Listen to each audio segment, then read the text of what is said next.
이렇게 뜯었어.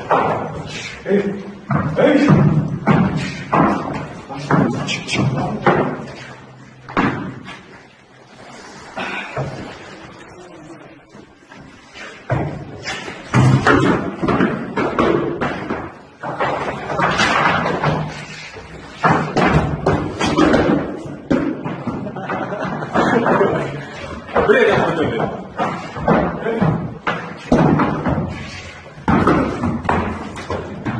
땄어, 이렇게.